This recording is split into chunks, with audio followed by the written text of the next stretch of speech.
आप सबको नमस्कार, प्रणाम। और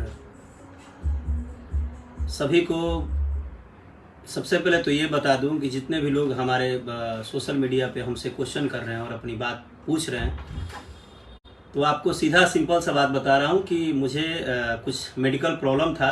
पिछले 1 वीक से मैं अपने आप को दिखा रहा हूं डॉक्टर से, और डॉक्टर के अनुसार मुझे ट्रेवलिंग नहीं करना था, इसलिए मैं कहीं भी ट्रेवल नहीं कर रहा हूं। और उसके बाद मैंने सबका न्यूज़ देखा, सबके विषय में पढ़ा, सबका पोस्ट पढ़ा, सबका कमेंट पढ़ा। सभी चीज़ों देखने के बाद, सबका सब कुछ देखने के बाद मुझे क्या करना है वो आप लोग भले कुछ भी लिख दें, सोशल मीडिया है, लिखने पे किसी को पैसा नहीं लगता है। मैंने पोस्ट भी किया था। मैंने जब आकांक्षा दुबे के परिवार को अपने तरफ से जो भी एक मदद के तौर पे मैंने भेजा था, बट 2 मिनट बाद मैंने इसलिए डिलीट किया कि मुझे ये समझ में आया कि यहाँ का विचारधारा सही नहीं है। और लेकिन हाँ, सबसे पहले उन सभी छोटे बड़े यूट्यूब पे न्यूज़ बनाने वाले भाइयों को मैं बहुत बहुत आभार प्रकट करता हूँ कि आपने बिना किसी का भेदभाव किए, बिना किसी का चेहरा देखे, बिना किसी दबाव में आपने आकांक्षा दुबे के परिवार का आवाज़ अपना आवाज़ समझ के उठाया है। उसके लिए सभी यूट्यूब पे छोटे बड़े मित्रों को मैं दिल से धन्यवाद देता हूं, क्योंकि आपने वो काम किया है जो काम हमारे भोजपुरी इंडस्ट्री के सभी कलाकार को करना चाहिए था। आवाज़ सोशल मीडिया पे उठाना, आवाज़ लिख देना और आवाज़ उनके साथ पहुंच जाना, उनके कदम में कदम मिलाना। क्योंकि ये एक ऐसा वक्त होता है जब आप ज़िंदगी में किसी भी जगह पे हों, दुनिया के किसी भी मंच पे हों, चाहे आप कलाकार हों, चाहे आप नेता हों, चाहे अभिनेता हों, चाहे पुलिसकर्मी हों, चाहे कोई प्राइवेट जॉब करते हों, किसी के भी सुख में रहिए या मत रहिए, कोई मायने नहीं रखता है। लेकिन उसके दुख में ज़रूर रहिए, और इसलिए रहिए कि ये दुख जो होता है ये संसार में किसी को नहीं छोड़ता है। आज उस माँ को अगर तड़प है तो कल हो सकता है कि हमारी माँ भी तड़प जाए, किसी और की भी माँ तड़प जाए। क्योंकि ये संसार बनाने वाले ने ना, वो हम सबसे बड़ा है। किसी को कुछ नहीं पता है कब किसके साथ क्या हो। इसलिए कहा जाता है कि हर किसी के दुख में खड़ा होना। अब सोचिए कि मुझे डॉक्टर ने मना किया है ट्रेवलिंग करने से, 1 सप्ताह का मुझे वो रेस्ट मिला था, और उसी टाइम वो घटना हुआ। मैं बहुत प्रयास किया, मैंने कितना बार पूछा कि मुझे जाना है और मुझे मिलना है। बोला कि बस 1 वीक के बाद आप चले जाइएगा। तो मैंने पर्सनली अपने फाइनेंशियल जो मुझे सपोर्ट करना चाहिए था, मैंने उनके माता जी का अकाउंट नंबर मांगा, और मैंने उसमें अपने तरफ से जो मुझे शक्ति है, जिस तरह से मैं हमेशा, आप लोग जानते हैं मेरे विषय में, ऐसा नहीं है कि आप लोग नहीं जानते हैं। मैं चाहे बात किसी की हो, यूपी, बिहार, झारखंड, बात जब भी भोजपुरी समाज की होती है, और ख़ास करके अगर किसी भी वर्ग का, वो किसी जाति का हो, धर्म का हो, वो चाहे कोई भी हो, वो बच्ची जिसका पैर कटा हुआ था, मुझे याद है एक कोई मोतिहारी में कोई एक भाई थे जिनका लीवर का प्रॉब्लम हुआ था, क्या यादव नाम था उनका। मैंने कभी किसी से किसी भेदभाव और किसी स्वार्थ के लिए कभी किसी को भी सपोर्ट नहीं किया है, और मेरा ऐसा सोच नहीं है, और मैं इस तरह से नहीं सोचता हूँ। मैं एक भोजपुरी इंडस्ट्री में ऐसा कलाकार हूं कि भोजपुरी इंडस्ट्री में रहते हुए भी मुझे किसी का सपोर्ट का इंतजार नहीं रहता है, और ना ही मैं कभी किसी से उम्मीद करता हूं। क्योंकि ये उतना ही कड़वा सच है जितना नीम का पेड़ कड़वा होता है। बस इतना आप लोग जान लीजिएगा,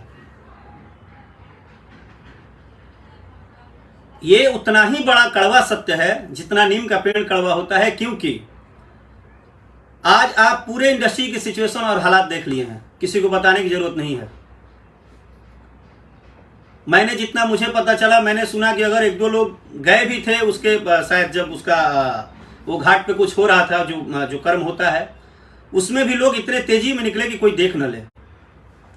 तो ऐसी दुनिया और ऐसे लोगों से क्या उम्मीद करने का, जहां पे आए दिन अगर वही कलाकार जिंदा होता है तो मेरा प्रोग्राम कर दो, मेरा एल्बम कर दो, मेरा शो कर दो, तुम ही सबसे बड़े स्टार हो, तुम ये कर दो, वो कर दो, तुम्हारा ये है वो है। वही आकांक्षा दुबे का डिमांड सबके तरफ से था। मैं तो खैर आज सच्चाई एक बता दूं, मैंने राजा तू तो जवान लड़का गाने के बाद मेरा 3 साल से कभी उनसे मेरी बात भी नहीं हुई है और मैं कभी कोई बातचीत नहीं किया हूं और उसके बाद मैंने काम भी नहीं किया। वो भाग्यवश जो भी था किस सिचुएशन में नहीं हुआ।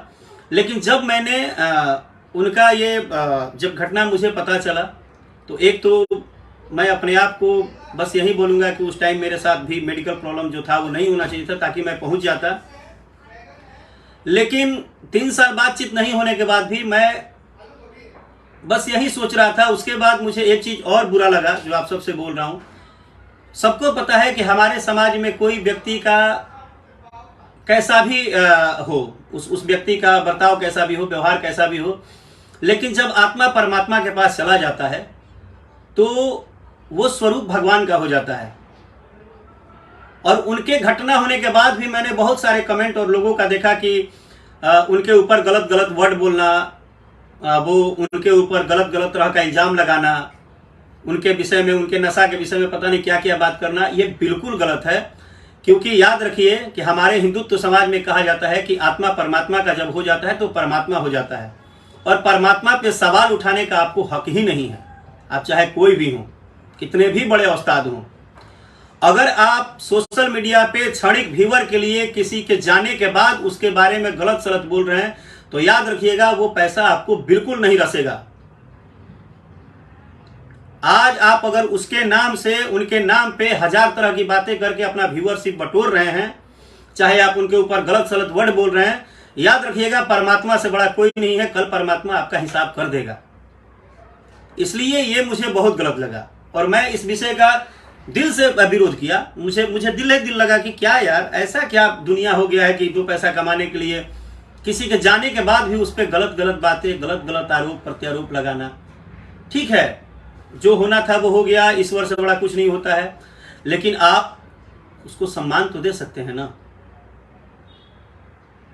उसकी मान मर्यादा तो रख सकते हैं ना। मैं मानता हूं कि आसान है सोशल मीडिया पे लिख देना, जो मन आए लिखना, बहुत सारी बातें लिखना, ये आसान है, लेकिन उतना आसान नहीं है जितना आप कुछ भी बोल देते हैं। आप कभी सोचे हैं किसी को गंदा लिखते हैं, किसी के बारे में गंदा बोलते हैं, और जो आप लोग सपोर्ट चिल्ला रहे हैं कि इंडस्ट्री के लोग नहीं खड़े हैं, ऐसा तो नहीं है कि इंडस्ट्री पूरी बहरी और गूंगी है। ऐसा भी नहीं है कि भोजपुरी इंडस्ट्री के कोई भी व्यक्ति बोल दे कि हमको ये घटना पता ही नहीं है आकांक्षा दुबे वाला। सबको पता है। भोजपुरी इंडस्ट्री का एक ही सच है कि हम शेर हैं तो हम सवा शेर हैं, हम ट्रेंडिंग हैं तो हम बेंडिंग हैं, तो हम बड़का हैं तो हम फलाना हैं, हम ठिकाना हैं, हम दुनिया हैं, हम ही भगवान हैं, और जब किसी का दुख आए तो हम 0 बाटा लड्डू हैं। दुख में हम किसी के खड़े नहीं हो सकते हैं।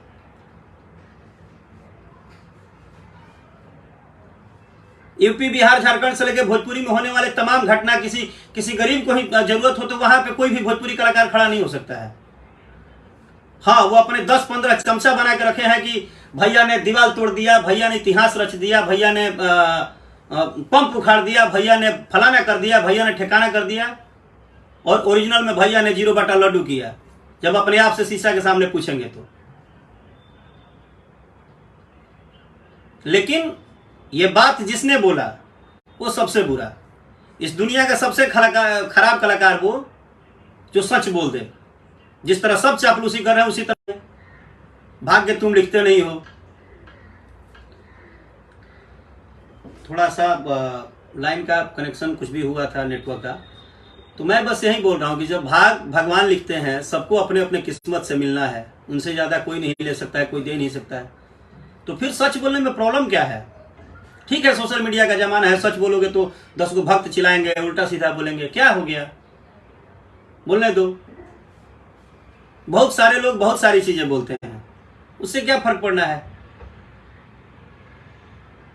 अपनी बात तो आपको रखनी चाहिए ना। और मुझे मैं कभी भी बोलता हूं कि मुझे आपके मैसेज करने के बाद मैं किसी का ध्यान नहीं रखूंगा। आप अगर जो भी बैठे बैठे बंद रूम में भगवान बनते हैं, आप ये नहीं किए, आप वो नहीं किए हैं, आप लोग सिर्फ दिखावा के लिए तो सब लिख सकते हैं सोशल मीडिया पे। आपकी औकात नहीं है धूप में जाके मेहनत करना, और आपको ये भी नहीं है कि आप जाके खड़े हो जाएंगे। इतनी हिम्मत है तो झंडा लेके खड़े हो जाइए आकांक्षा दुबे के लिए, हम मान जाएंगे कि आप लोग में पावर है। हो जाता है। मैं भी बंद रूम में भाषण दे रहा हूं, लेकिन मेरा भाषण के पहले मुझे जो करना है वो मैं कर दिया हूं, और मैं सिर्फ ये बताने आया हूं और ये बता रहा हूं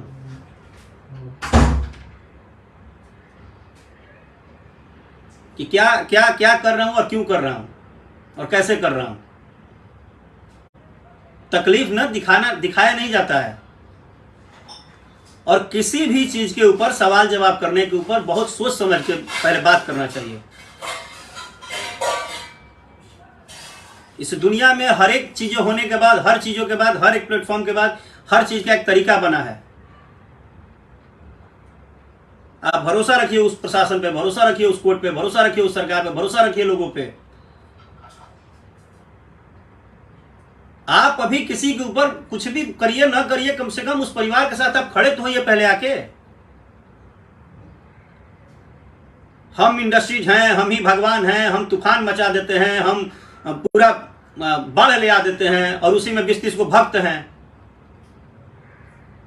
आज अगर यूट्यूब पे ये 10 गो बच्चे जो हैं बेचारे मेहनत करते हैं, अगर वो भक्त आपका बनना बंद कर दें और आपके बारे में खाली चापलूसी छोड़ के वो जिस दिन से सच्चाई बोलना शुरू कर देंगे, क्या हो जाएगा? सब कुछ सामने आ जाएगा। देखिए, हमारे पटना के एक वरिष्ठ पत्रकार अनूप नारायण भैया भी जुड़ गए हैं। भैया प्रणाम आपको। आप इस विषय को सुन रहे हो गंभीरता से, मुझे पता है। किसको तकलीफ नहीं है? 17 साल से तकलीफ झेल रहे हैं। क्या रोज तकलीफ आके सुनाएंगे और रोएंगे? भोजपुरी इंडस्ट्री का काला सच किसको नहीं पता है कि अंदर अंदर कितना टॉर्चरिंग और कितना ड्रामा और कितना नौटंकी है। लेकिन बात वो भी नहीं है। कंपटीशन है तो इसमें होता है, 3, 5, 75, 80 होता है। एक दूसरे को लोग दबाते हैं, झूठ सच बोलते हैं, अंदर अंदर डार्कनेस है, अंदर अंदर बहुत सारे लोग काम करा के आपको एक पैसा नहीं देते हैं, आपको कष्ट देते हैं। कितने लोग गाना फ्लॉप करवाते हैं, गाना खराब, बहुत सारी टेंशन है। लेकिन सब चीज एक तरफ, सब चीज एक तरफ, दुख में शामिल होना एक तरफ। कंपटीशन अलग बात है, किसी को नीचा दिखाना, ऊपर करना, चापलूसी करना, आप करिए ना, दिन भर पैर धो के पिए ना, कौन मना किया है? टैलेंट में और चापलूसी में यही फर्क है कि टैलेंट अपने दम पे चलता है और चापलूसी कुछ दिनों के लिए चलता है। कितना मारेंगे आप मेहनत किसी का?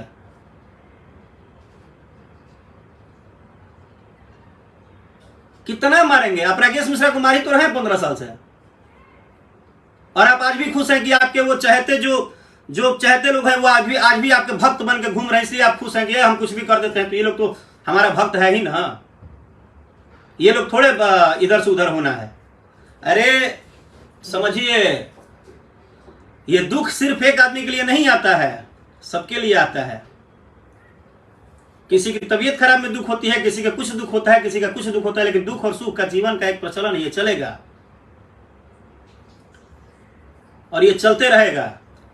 बहुत लोगों ने मेरे से पूछा मेरे मनीष कश्यप के बारे में। क्या हम आपको बोले मनीष कश्यप के बारे में? यही बोले कि आप मनीष कश्यप के नाम पर रोटी सेक रहे हैं तो हम भी रोटी सेकें। हम उनके दुख में खड़े हैं तो उनके दुख में आपको दिखाएंगे कि हम कैसे खड़े हैं। हम दुनिया में किसी से भी अगर जुड़े हैं ना, तो हम उससे पर्सनल रिश्ता रखते हैं, प्रोफेशनल रिश्ता नहीं रखते हैं। ये मेरा विषय में जान जाइए, जिनको जवाब चाहिए था ना।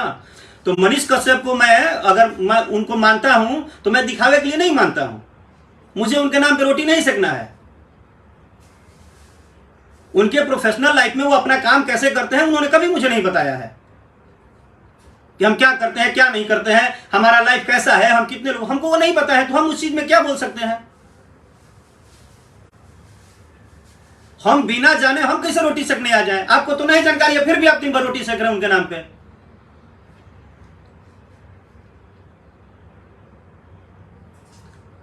अगर आप दुनिया में उतना ही उनको प्यार करते हैं तो जाते हैं उनके परिवार को उठा के अपने घर पे लाते हैं, 6 महीना रखिए, तो हम मान जाएंगे कि आप बहुत प्यार करते हैं। सोशल मीडिया पे लिखने वाला प्यार और दिखाने वाला प्यार और अपना टीआरपी के लिए रोटी सेकने वाला प्यार बहुत अलग होता है। किसी का भी प्रोफेशनल लाइफ है, मेरा ही प्रोफेशनल लाइफ है। कहीं कल कोई बात हो तो हमारे साथ कुछ भी हो रहा है तो उसका एक तरीका है। हम दिल से दुआ करेंगे, हम आज भी दुआ कर रहे हैं, कल भी दुआ करेंगे, परसों भी दुआ करेंगे कि दुनिया में हमेशा उनका नाम हो, वो अच्छा काम करे, सब कुछ अच्छा करें।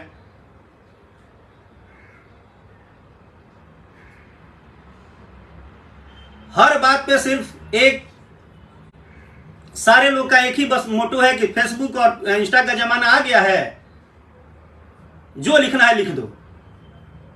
अरे हम क्यों बताएं तुमको कि हम किसको कितना प्यार करते हैं, किस तरह से करते हैं? तुम रोटी सेको, दिन भर जितना सेकना है रोटी सेक ही रहे हो।